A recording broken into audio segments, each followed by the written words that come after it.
is up, guys? Welcome to the Reborn podcast. My name is Ashley Horner with my co-host, Miss Laina Del Rey. How are you today? I'm good.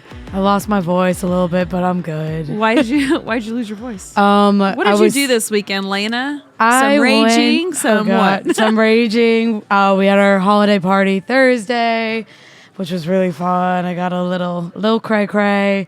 And then immediately after, straight from my holiday party, I drove 6 hours to West Virginia to go snowboarding. That was interesting. How many, you're a snowboarder? Yes. Or a skier? Snowboarder, and I mean that very loosely, that term. I've been twice in my life, and I refuse to ski, so I'm again, loosely, I am a snowboarder. Nice. And so Thursday started out with our American Brew holiday Christmas party. It was great. That was like a highlight of 2020. It was fun. It was so much fun. We had a good time. Yeah. I made the mistake bringing the kids, thinking it was, I don't know why we didn't even think to get like a sitter. It was like, it was a kid-friendly party. No, you don't remember any of it. It was definitely not kid-friendly party. It was one of those things where I was like, oh my gosh. I was like, just go run laps, kids. Get out of here. And then Trip fell in a puddle and got all muddy, and then you left. You went snowboarding. I went snowboarding. Yeah, that's awesome. Yeah, I actually grew up on skis. Really? And now I snowboard. How long have you been snowboarding for? Snowboarding, probably like 5 years, 6 years. Yeah. Can you do any sweet tricks? Well, I like to go to the park, but baby jumps. I'm not by any means. I'm not good at all. It's like one of those things where I'm decent. I'm okay. A lot of it, you wore a helmet, didn't you? Did you wear a helmet? Hell okay, good. Because for the first probably year, whenever I was snowboarding, I didn't wear a helmet. I don't know. And then I had like a pretty bad fall. And I was like, all right, I need to wear a helmet. It's definitely a different sensation. Like I've tried to compare it to snowboard or to like surfing or skating. Hey, when you fall, you just jar yourself. Oh my God, I got beat the fuck up. Yeah, I got beat up. I was there for a weekend. And I only went one day because, we had Friday, Saturday, and then we left Sunday morning. So I went all day Friday. And at one point, I was like, I looked at my boyfriend. I was like, you got to go on without me. I was like, I'm dying over here. Slow, yeah. It gets to a point where it's like you can only get knocked down so many times. You're like, okay. How's your ass? My ass is fine. It's my knees. I fell a lot face forward, more so than on backwards. My back. Yeah, it was my knees and my neck were killing me. Yeah. My neck felt like there was like a mass on it because it was so swollen. Did you get like I think just from like bobbling my head around on the fucking ground, just skipping like a stone. I didn't do bad though. Like it wasn't terrible. I'm not Shaun White or anything, not even close, but I got down the mountain twice with no falls. That's good. That's really good. So Otto's a skier. He's a skier. And my other boys, they snowboard. And I was a pretty avid skier growing up, and I was more afraid of. I felt like the potential of me getting injured on skis was a lot greater than getting injured on my snowboard, just like twisting a knee or something. So that's why I ultimately went to snowboarding. But it's pretty cool now because if I'm out on the mountain with Otto, I can just put a pair of skis on and I can ski backwards with him as he like kind of goes down the mountain, or I can put my my board on and so it's fun. It is a lot of fun. I think that it's one of the. I want to go back. Yeah, we don't get a lot of snow here in Virginia Beach, but snowshoe for us, if you're in Virginia, then you're familiar with this, but it's like 6 hours west, northwest. It's like borderline West Virginia, Virginia. It's like really close. We have two other ones, but they're not as big as snowshoe. There's Massanutten and there's Wintergreen. Yeah, I've never been to Massanutten. I've heard Wintergreen's good, decent. But so do you think, was this like the highlight of 2020 for me? For you, what was your highlight of 2020? The best thing. Okay, this sounds really cheesy, but it's not like a moment. It was a decision, and it was coming to American Brew because, I got this great opportunity. Now I'm on a podcast. I love my coworkers, and it just brought like a lot of joy in my life. So, That's good. joining American Thank Brew was you. probably like one of the best things that's happened to me, not in 2020, but ever. Wow. Because of everything that I've just gone from being in this environment. So Cool. very thankful Well, we're for the gold very AB. we're very appreciative of you too, Laina. Thank you, Laina guys. adds a little bit of spice to the day always. So I'm always quick with a sexy joke or Yeah. sexual. Why sexy joke? Sexual joke yeah. or just something dumb. Sometimes Yeah. you'll catch me dancing just in the kitchen Yeah. or eating turkey sausage. So I'm trying to think of like What's yours? I definitely that's a hard one for me. I It's really really feel hard like to think back on the year. yeah, I think that I know this is probably going to be opposite for like what a lot of people think, but I'm really thankful. I don't want to say I'm thankful for COVID. Everybody just exited out of this podcast. I'm God not. damn it. You know, American Brew 100% suffered from COVID. All of my companies suffered from COVID and the economy. But what I am thankful for the most is that it made me slow down. And I was at a point where before COVID, I still work a lot. I don't know if I'm like necessarily considered a workaholic, but even when the kids would be watching a family movie, I would still have my computer out and I would basically be working. I was actually having this conversation with Brew last night. When COVID happened, it forced me to slow down. It gave you an opportunity you didn't have before. It did. And it gave me a moment with my family for us to all be home. Because before COVID, and I was traveling so much. I had all these obligations, and I was truly, truly thankful for that. And it made me appreciate how much I really enjoyed being home and being a mom. So that was one of the highlights that I had for 2020 for sure. 2020. And I know that, I guess it's kind of the silver lining because it is a silver lining. Yeah. I mean, we no doubt if you're a small business, probably 95% of us, we suffered through COVID. A lot of us are still suffering, and the unfortunate part of that is that some of us will never be able to regain what we lost. I hope that is not the case for you, but I think for many of us, like it did for me, I think it brought us together closer as a team here, also at American Brew, because it was one of those situations where we had to stop, and I decided to halt business, to bring business to a stop for like 3 or 4 days, and we figured out another plan, and we just worked through the adversity of that. And we were one of the few, I think, that have consistently been open, because I had a lot of friends who are in the service industry, restaurant industry, and they're like, yeah, we're out of jobs. And I was like, oh. Yeah, it was important to keep it running. But besides that, I would say the other highlight, I don't know, maybe that's it. I'm sure there was something else. I did the 40-hour run.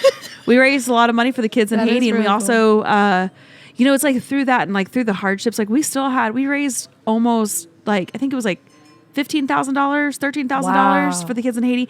And that's not even including all of the packages that we had delivered here for the kids in Haiti. Remember that? Yeah. Everybody, all of you guys from all over the world, all over the States, you guys send packages to American Brew for Maison Fortuné, the kids in Haiti. And we were able to get those down to Hollywood, Florida, that was on a shipping container out to Haiti. It's like, I know that a lot of us suffered and there was a lot of hard things that we went through, but there was some really beautiful moments and good things that came through all of this.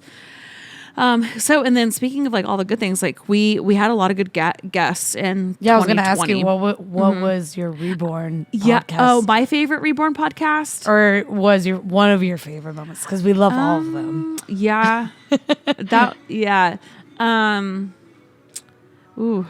My favorite Reborn podcast. It's been, so I'm a very kind of like a closed off person. I'm not one to just, I don't just make small talk with people.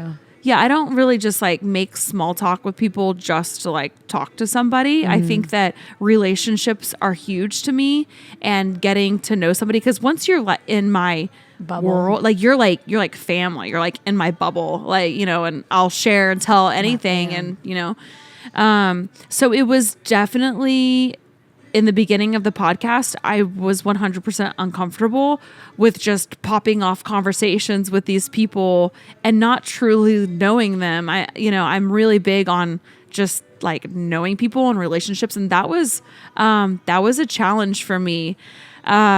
So that being said, I have to say I have two categories. Okay. One for like the people that I already knew. Okay. And that would be, I really cherished the podcast that I was able to have with my mom. And I don't think that you were here for that one. No, I wasn't a part of the Reborn team at that point. Yeah. So the one with my mom, I was just able to definitely like let all of my guards down and be transparent about a lot of the struggles I have faced as an athlete and like running a small business. And we talked about my father and just kind of how the roots of that foundation and how strong my mother is, how that has kind of, it's built me up to who I am today. So that was definitely really special to me. Do you think that podcast brought you two closer? I do actually. Do you think it strengthened your relationship with your mom? Because she's always around. I've met your mom a few times at this point.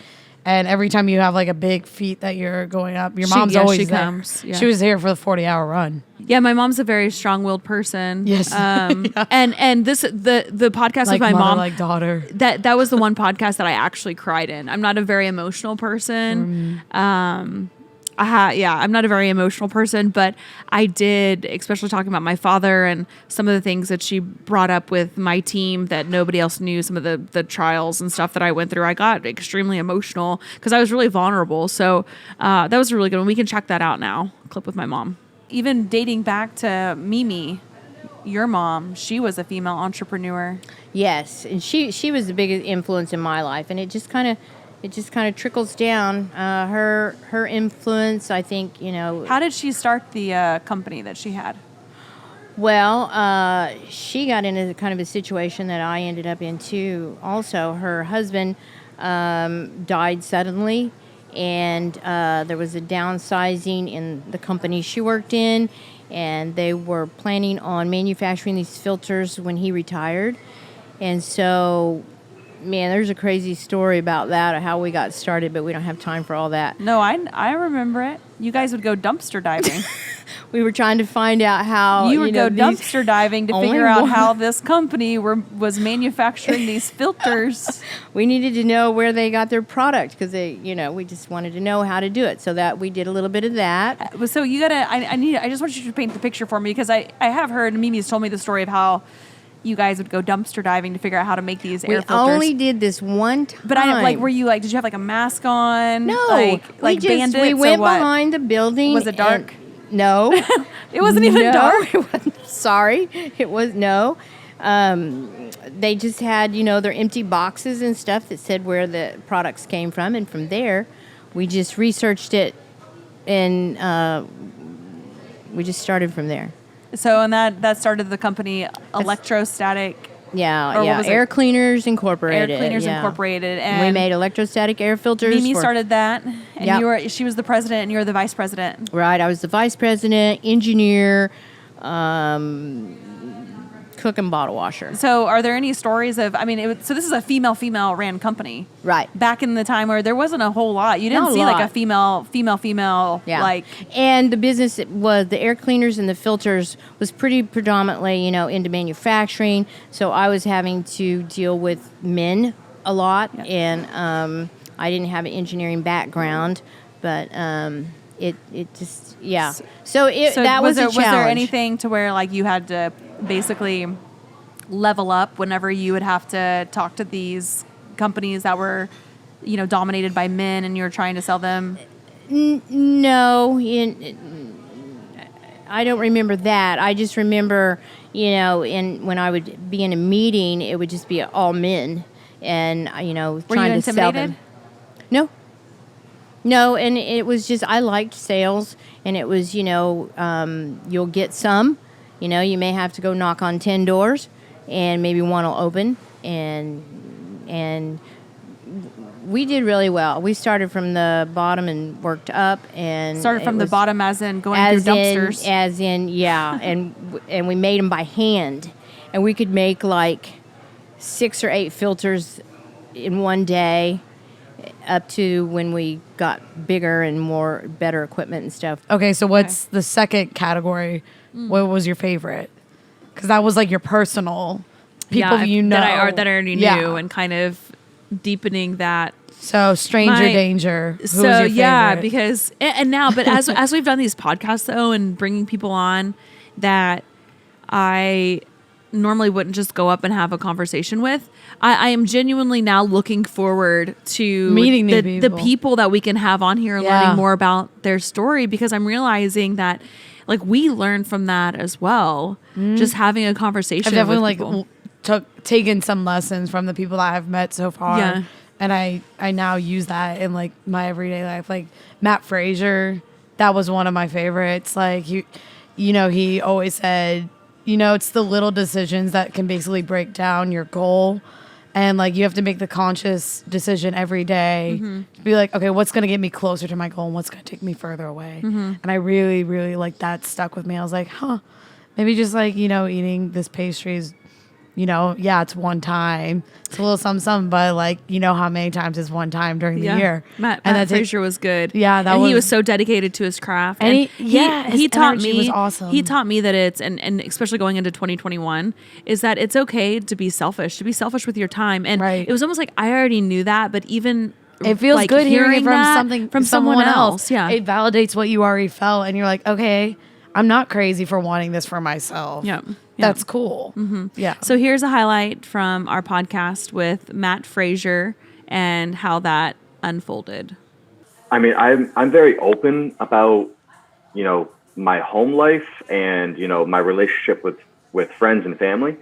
And a lot of people take it the wrong way. A lot of people associate being selfish with being a bad person or kind of leaning towards that side. So I think it gets perceived incorrectly when I say it. Of the last 6 years of my life, I've been incredibly fucking selfish. You know, my best friend was getting married and he's having a bachelor party. And it wasn't like out all night in Vegas type thing. It was like they rented a beach house in Cape Cod or something. And like, it was, you know, some of them are sleeping on the floor. They're drinking heavy. They're just eating whatever. And I had to tell them, like, sorry, I can't go. And it's a completely selfish decision. You know, hopefully my friend's only getting married once in his life and I can't be there for the celebration. Luckily, the people I had in my life, you know, Sammy, my now fiance, my business manager, and one of my best friends, my network of friends all understood my goals. And so when I had to kind of tell them, like, sorry, can't go, can't be there for this, can't go out to dinner, can't stay out late and catch a movie with you, there was no questions. They understood. I'm sure there were some people that didn't appreciate my decision making and didn't see the bigger picture of it. And I'm sure those friendships just kind of dwindled out, but I can't think of any off the top of my head. You know, it's kind of the same thing as like when your habits change, your people, places, and things change, and it's not a bad thing. You know, there's like, you know, when you quit drinking, you know, you're going to lose your drinking buddies. And it's like, well, the one common thing that we had to share isn't a thing in my life anymore. So it kind of falls to the wayside. So I was lucky enough early on that I had a network of people around me that understood my goals and they completely enabled it and supported it. Yeah. So looking back on 2020, a lot of the podcast, I mean, we had Tyler. We had Tyler from Falco K9. We had Dara, the Olympic swimmer. We had Tia Toomey. We had Johnny James. Yep, that was a great who one. was probably the girls' favorite. I know everybody here was like, "Is he coming to the Brew?" I wish. And he is just such a genuine guy. Yeah, he was. Lives on a farm. He's a model. He's a dad. Competes. A girl's dad. He's an awesome role model, I think, for men and women.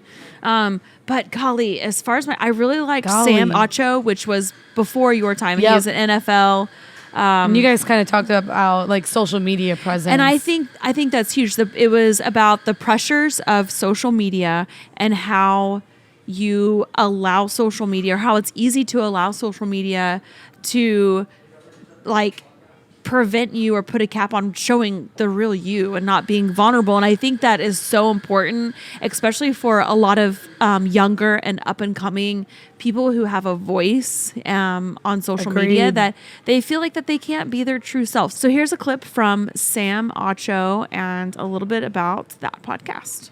Why do you think that you felt that pressure through social media to be like, where does that come from? Because, you know, having like just being like who you are and part of the NFL and having that position, I mean, it's a lot. Like I can totally relate having a platform and just having, it's a responsibility. You know, there's lots of little kids who look up to you, your family and the players on the field. Like, what was it specifically that made you feel like that you had to keep so much in?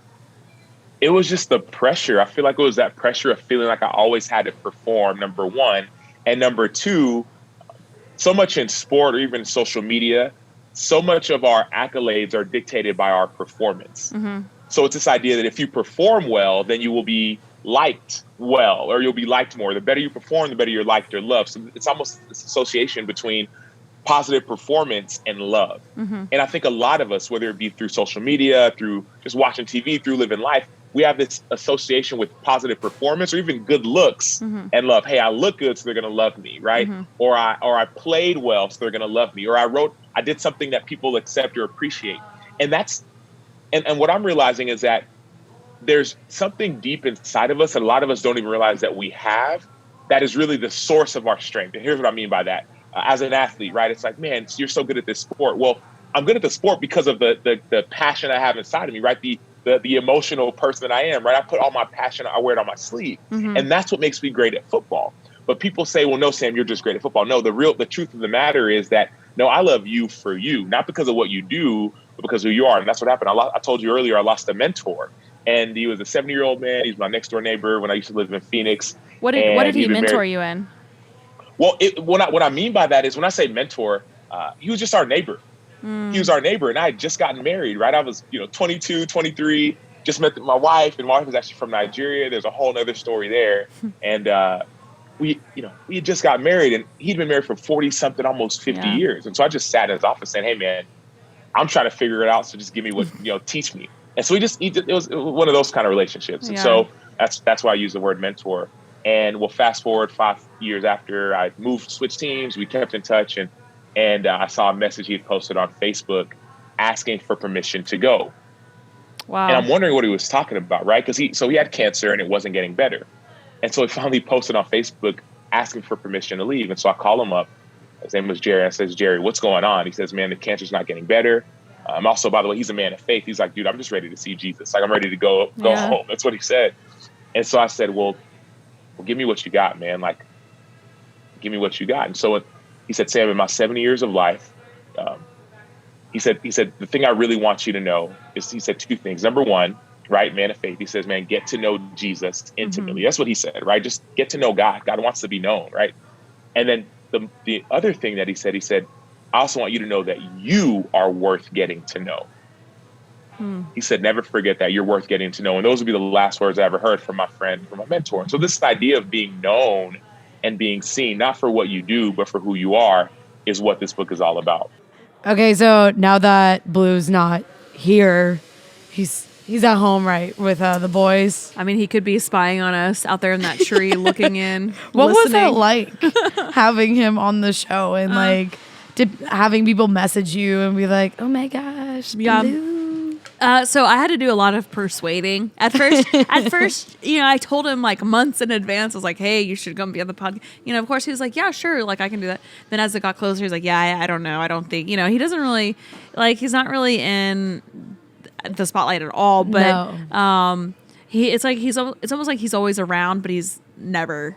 Like he's the wallflower. He's watching all the shit go down. And he's just taking it in. It was good to hear him, like his perspective on a lot of things and how. Did anything shock you or surprise you?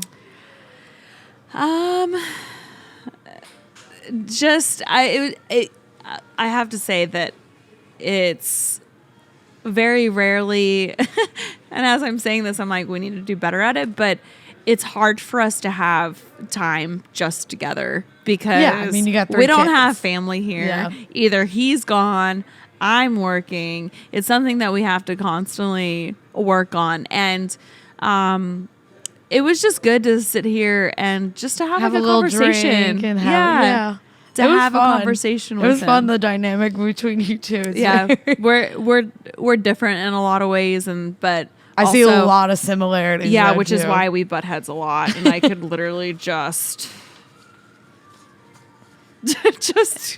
karate chop Just- him. yeah. Hey, I think that's every relationship. Sometimes you just want to shake them. Yeah. But then you're like, oh. But at the end of the day, there's- we kind of yeah, we come it's together. worth it. So Uh-huh. we should definitely Yeah, take a look so at. yeah, we'll clip go from ahead Blue. and take a second and watch a clip from Blue and interview. I's discussion, and on relationships. yeah, I would like to have him on again though. So we'll see, maybe 2021. 2021. Get him on again.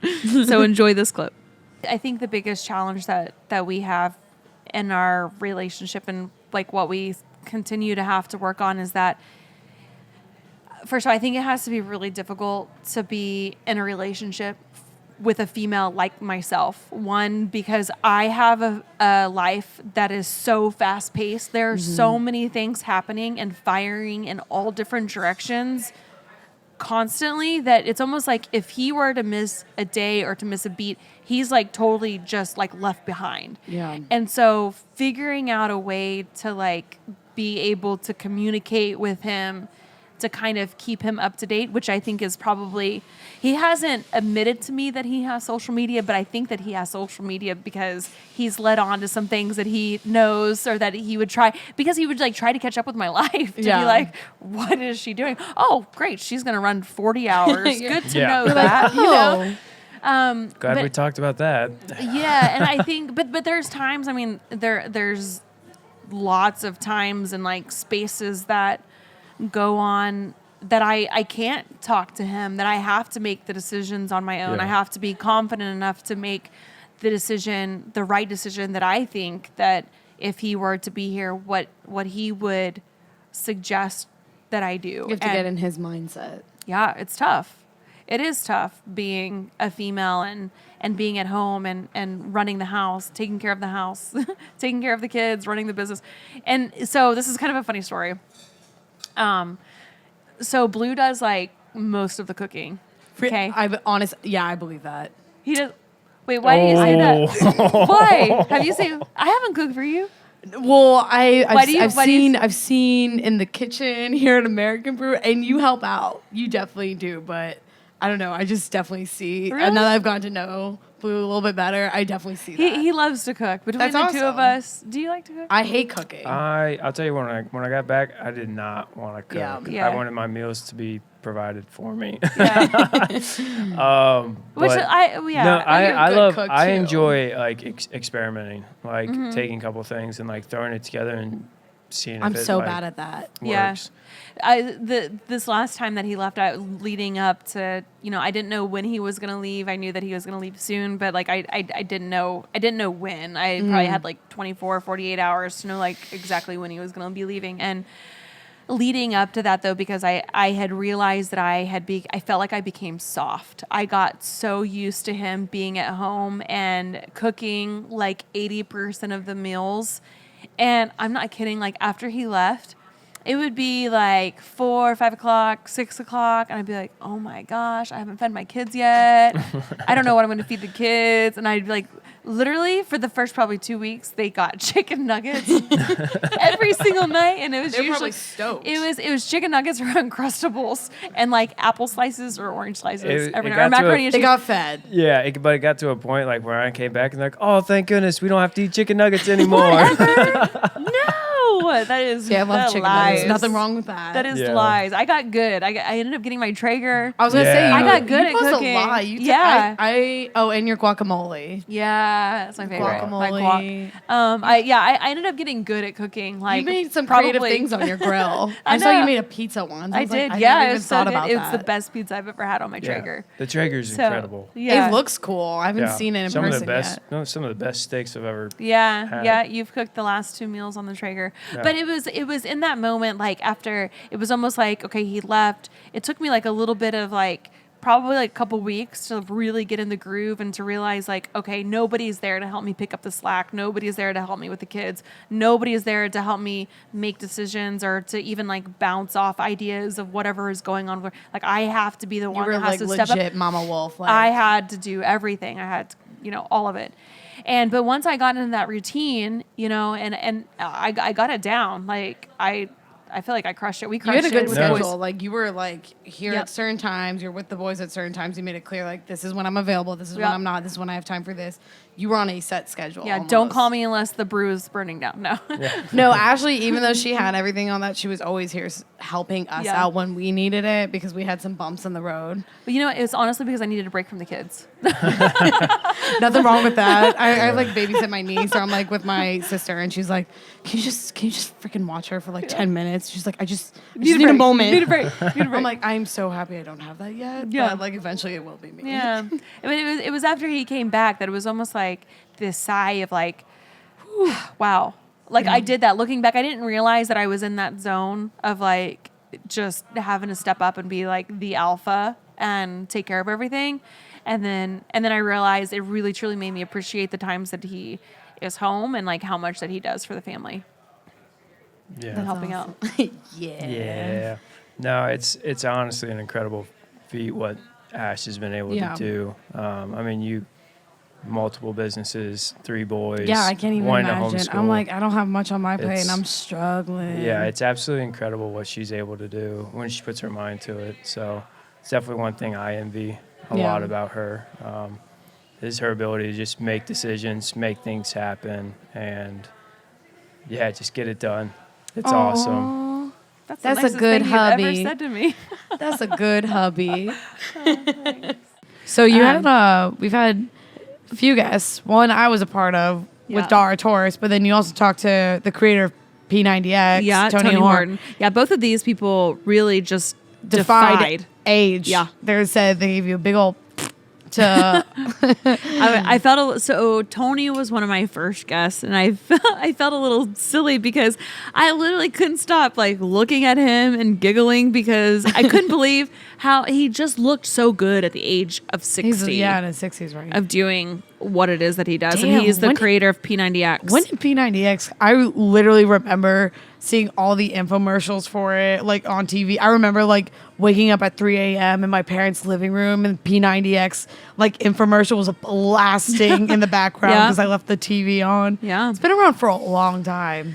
Yeah, pretty yeah. cool. Tony Horton. I mean, and he's still his functional movements and everything that he's doing. I mean, there's really no limit to what you can do Right. with age. You can still be active, and I think that your workout style has to change. Like he's not putting 250 pounds on his back and squatting anymore. Oh, wait, I mean, he might be. I don't think he is. I think he's doing a lot of functional Movements. a lot of functional type movements. And then there Dara. was a swimmer. She got a Olympic gold medal at like in her 40s, Yeah, it was in her and 40s. she started when she was like 15. Yeah. And she's one of the at most age- decorated athletes ever. Yes, I think she is the most decorated athlete. And at the age, was it the age of 30 that she went and 33. met? 33 that she had a meeting with somebody to try to get Mike sponsored. Bloomberg or And something. and he was like, "Aren't you a little too old to be doing the Olympics?" And she said, "Can you fuck imagine?" you. And she Yeah. won a gold fucking medal. Yeah, dude. That's and now she's badass. the most decorated. She's a swimmer. She has one daughter. Yeah. So she did all of this after she had her daughter. I think we have a clip of that. Yeah, Should let's we- check out yeah, that. let's check that one out. Let's check out Dara Torres and Tony Horton. Mr. Tony Horton. I never had the intention or thought of ever going back and training for another Olympic team. Yeah. And here I am, 39 years old, just had a baby. My boyfriend, who started swimming again too, he had swam in college. He had swum that whole 9 months that I was swimming, and he hadn't swum in so many years. And he said, let's go to one more meet, at the end of the summer. And, then you can just do your thing. And I said, great. So I went to this meet and, I don't know, somehow I qualified for Olympic trials, did 3 months of training and, didn't mean to, but did. And then all of a sudden, all these people started coming up to me and they were like, we want a middle-aged person to represent us in the Olympics. So I'm like, great, going, I'll cheer you them on too. And then I realized they're, passive aggressively asking me to do it. And it was just, I think all of this peer pressure of these middle-aged swimmers wanting someone to represent them in the Olympics. And it's something that no one has ever done before. I guess kind of gave me the fuel. And then I'll never forget, I was trying to find when I finally made this decision, and I don't know how you are, but once the decision's in my head, like that's it, I'm not going back. I'm exactly the same. Yeah, I kind of exactly the same. Yeah, I had a little doubt at first, like, well, is my body going to hold up? I'm going to be 41 in the Olympics if I make it, and what's going to happen with my shoulders? I've had shoulder surgery, so I had that thought for like, I don't know, a couple of days, and then it was gone. And then I was like, okay, got to get sponsorship. So I'll never forget, I flew up to New York, and I had been on the board to try to get the Olympic Games to New York in 2012. So I had met Mayor Mike Bloomberg there, and he and I kept in touch over the years. And so I thought, God, he'd be a perfect person to go ask to get some sponsorship money from.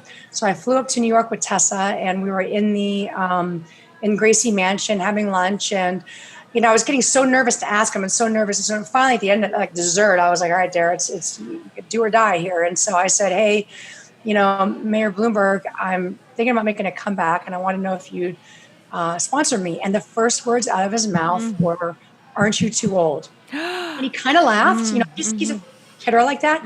But those words, no, even if, he was joking or whatever, that stayed in my head. I said, first of all, I said to him, yes, that's the effing point.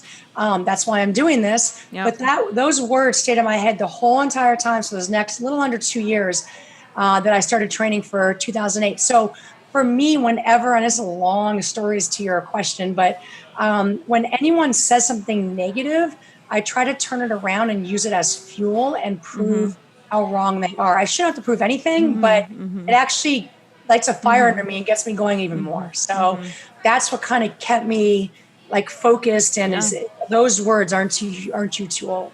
And here's Tony. What do you say to people? Like, I mean, from my understanding, like your programs are intense. They are, I think that they can be a little bit intimidating. And whenever you have people who are, they have really low self-esteem or they're just sitting on the couch, they want to make a change. Like, what is it that you can do to, like, how do you encourage those people? Like, if you're like, hey, let's do this program and you have a new program coming out, like, what would be your advice to those individuals? And like, I think, going back to like how I was like giggling before we like got on the call together today, because I mean, you are, and my mom is insane. She is in her 60s as well. She's still a competitive mountain bike racer. She used to be she used to skydive professionally and do like all these crazy tricks. So like, it's just, I think that, whenever I see you and like everything that you're doing, like I also think about my mother, that like people, I hear it all the time. They're like, oh, I'm in my 40s or like my 30s or like my 50s. Like I can't do that. Like, yeah, you can. And I think that you are the definition of like people who think that they like age doesn't have a fitness. Like it doesn't have a fitness level. Yeah, maybe until you get into your 90s, but there's a whole lot you can do prior, and I think most people crap out in their 30s, 40s, and 50s. You're right. They just sort of feel like they throw in the towel. But why is that though? Like, why do you think? Well, because I think that's because they just don't know better. I mean, I have an expression that's a little bit irreverent. I made some T-shirts, and it says "Aging is for idiots." Yes. And what I'm trying to say there is, aging is for people who aren't willing to spend the time and effort to figure out how to avoid to slow it down. You know what I mean? And that requires a certain amount of education. You don't have to take a kinesiology class or a health sciences class or a nutrition. You don't have to be a nutritionist or anything.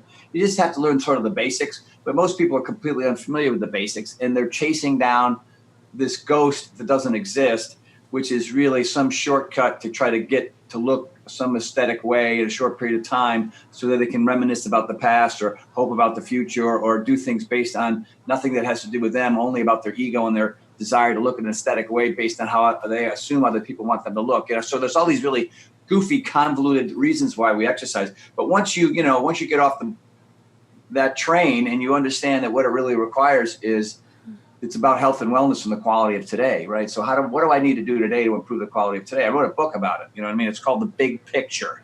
I called the book The Big Picture because you have to step back and go, well, why are you doing this thing? Because if you're doing it for a reason that doesn't work, then you got to, it's like Einstein. You keep doing the same things over and over again, expecting a different result, right? So I'm going to do something. I'm going to clear my mind of the bullshit, and now I'm going to begin to exercise for all the right reasons, you know what I mean? And for me, it's a mental and emotional state that I'm in as a result of what I've done physically. And I like that feeling. So I want to repeat that feeling. I just had a seminar this weekend. It was my fourth one called the Paragon Experience, Paragon Super Camp. And so a lot of people come in from around. Is that your camp? It's my camp at my home. So people stay locally at local hotels. And we max out at about 28, 30 people. Because of COVID and everything else, we reduced it down to 12.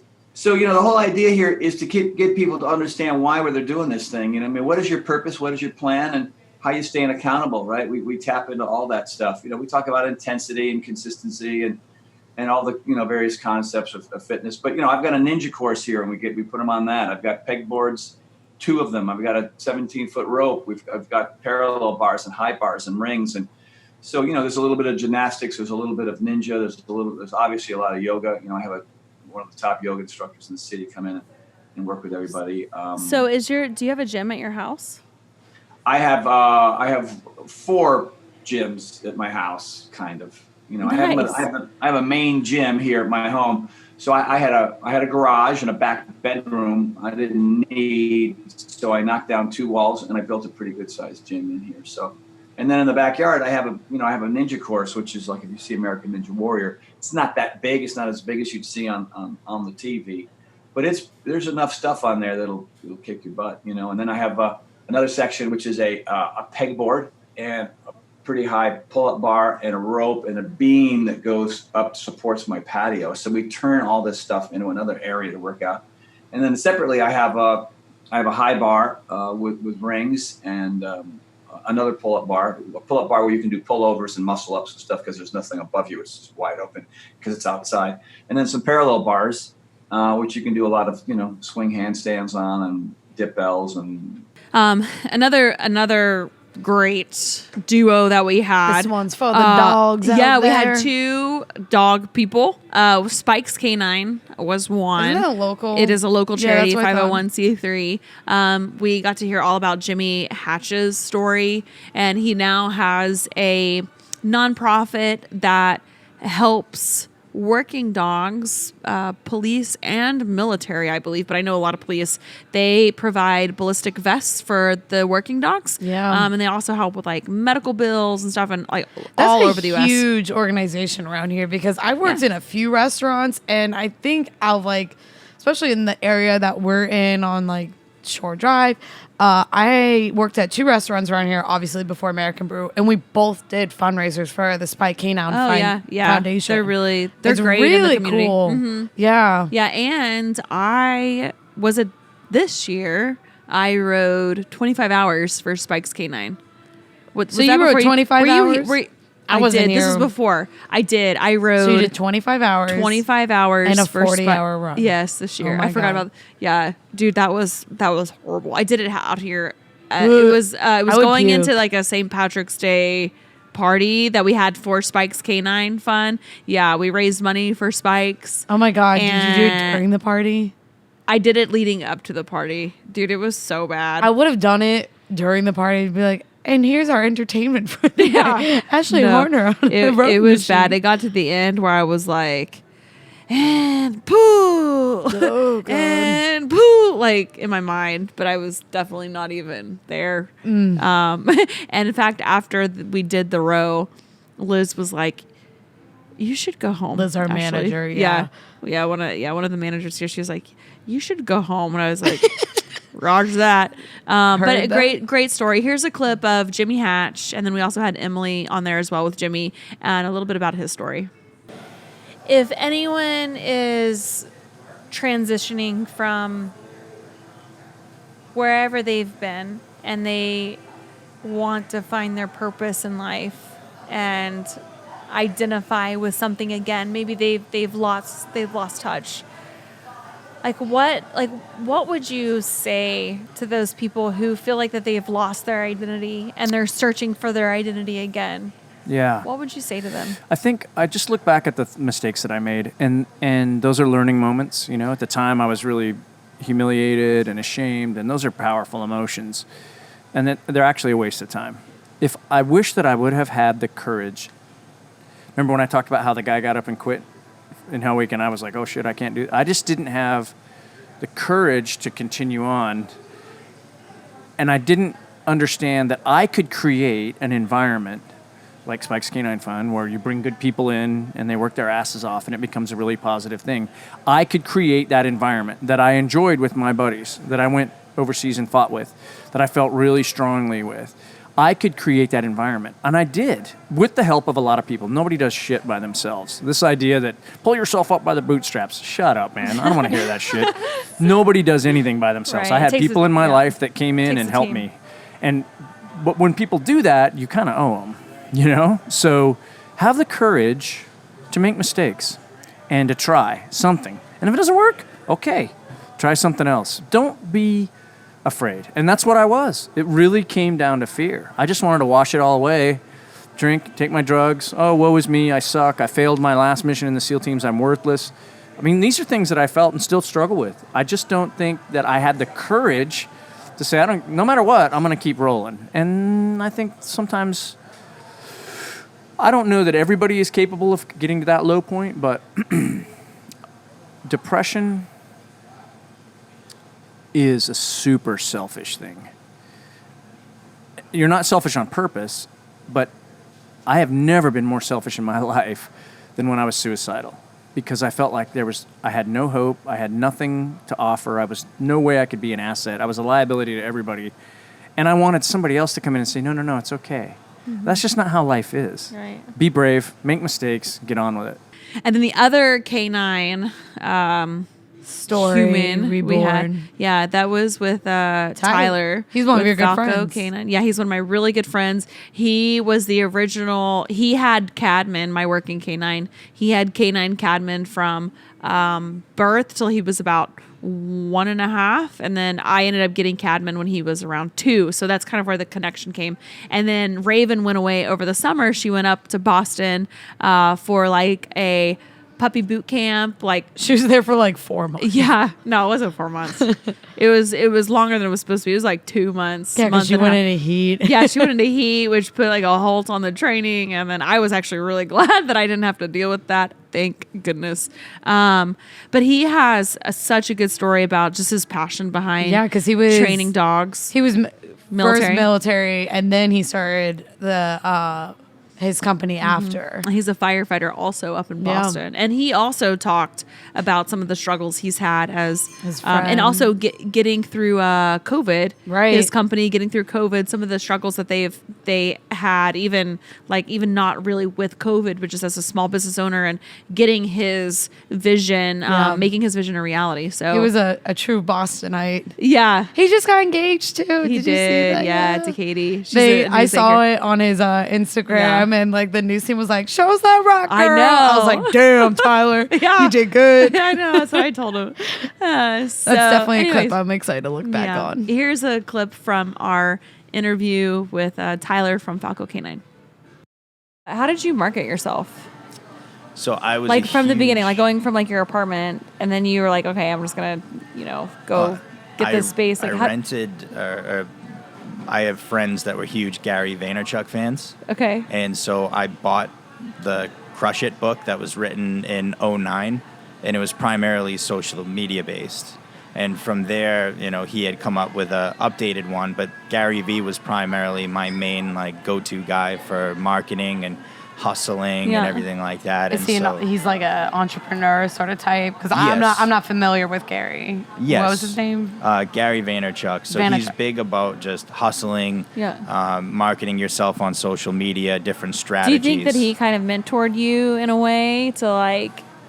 He got in me that to a space? certain point, Yeah. and I feel like I outgrew him as soon as the company started to really grow. And I actually now have a mentor / business coach, Justin Garcia, or he goes by Master Chim, out of the Bronx in New York. What does he And do?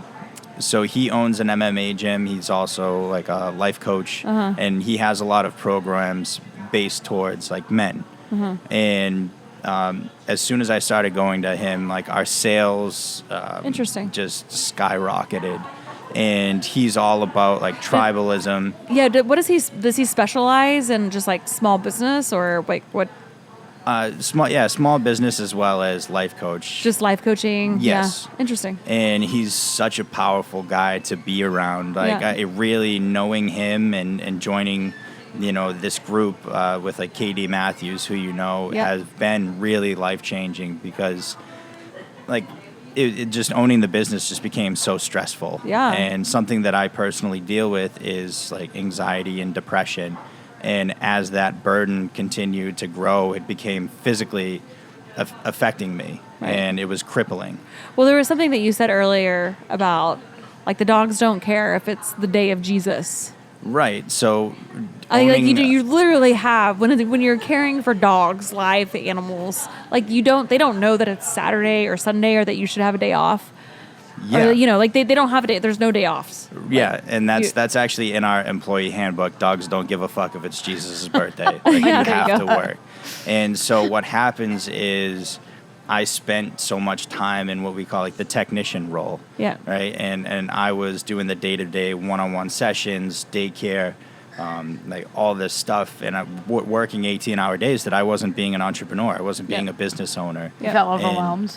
a Yeah, little bit yeah, here and there? extremely overwhelmed, Yeah, and that's understandable. And I just tried to cope with it in probably the worst way possible. I knew I wasn't supposed to be doing, but I was drinking a lot, and it only just got worse and worse until I got to a point where I wasn't able to swallow anymore because the anxiety had overridden me. And as a first responder, going to calls and somebody's having a panic attack, you're like, just breathe.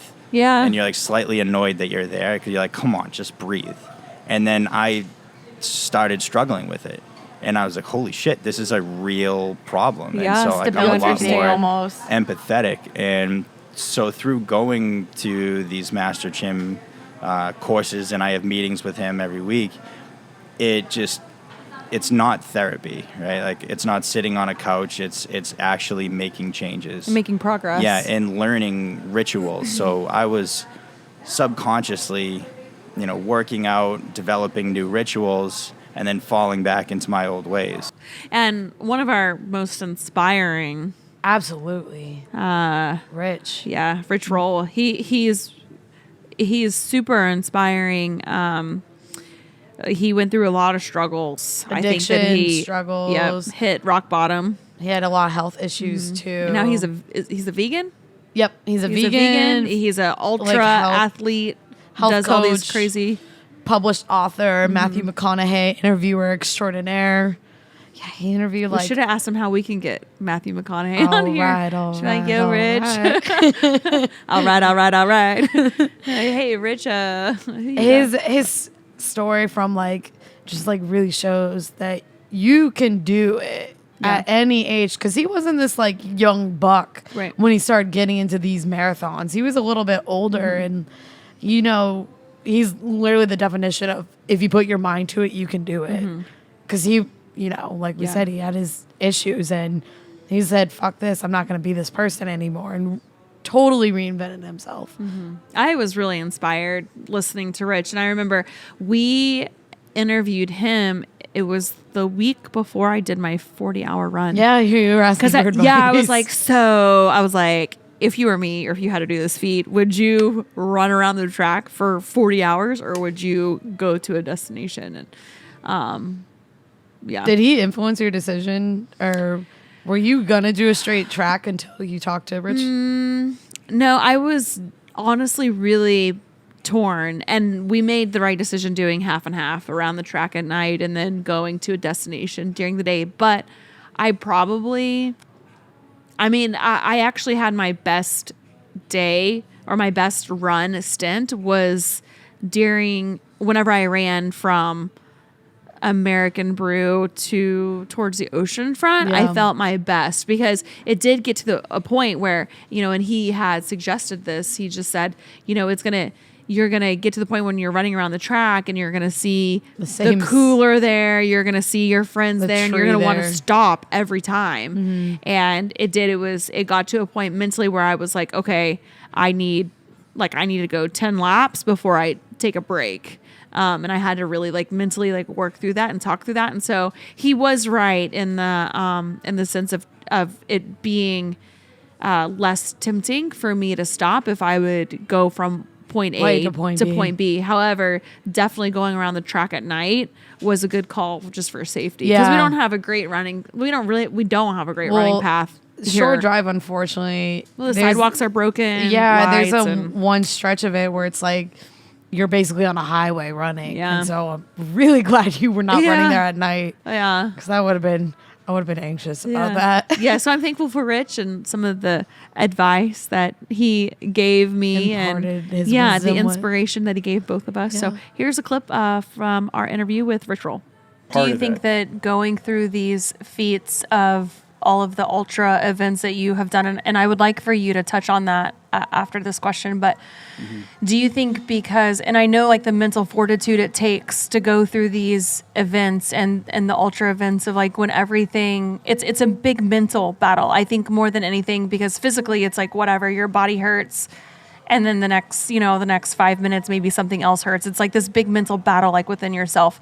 But do you think that because of the mental feats that you have accomplished, do you believe that's helped you fight the sobriety and to stay true to your path? Yeah, it's been helpful, but I don't think it's a replacement for some of the other things that I have to do that are specifically 12-step oriented. And the mistake that you make is when you think that's your entire solution. It's one aspect of the solution. And certainly endurance sports have been one of my greatest teachers. When I kind of went on this journey at the outset, I was also having a bit of an existential crisis. I was a practicing attorney.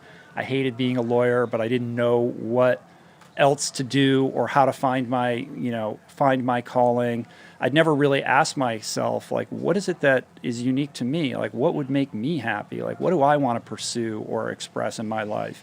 And all the time spent alone training for these races was really kind of this spiritual journey of trying to reconnect with my own, innate humanity and weakness so that I could become a more self-actualized, integrated human being. And I think getting out of your comfort zone and doing things that are hard and pushing yourself and realizing that you have this unbelievable reservoir of potential and capacity that you've never really tapped into is a very self-affirming act. And it helps you develop the self-esteem that I think is essential in becoming that self-actualized person, which of course will in turn be a buffer against your darker nature, whether that's addiction or how you interact with other people. Addiction is a spectrum.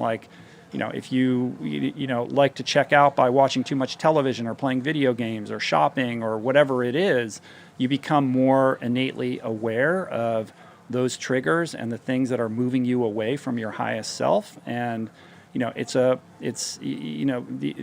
these incredibly difficult ultra endurance races really, when you meet yourself on the trail and you're depleted and exhausted, you can't lie to yourself. It strips away the denial and you become more objectively aware of who you actually are. What a year we've had. What a podcast we've had. And we started the podcast in 2020. Yeah, we did. So here we are in December. Yeah, ending the year. We're actually closing out this season of our podcast. No. And I know this will be the last one for 2020. It's okay. We'll be back. Yeah, we hope to see you guys in 2021. And I just want to say thank you so much to all the listeners. Seriously, thank you. Thank you for all the questions. Thank you for getting involved with us and the interaction and sharing the podcast. It really means a lot to myself and to Laina. And so I don't know, anything that you want to add?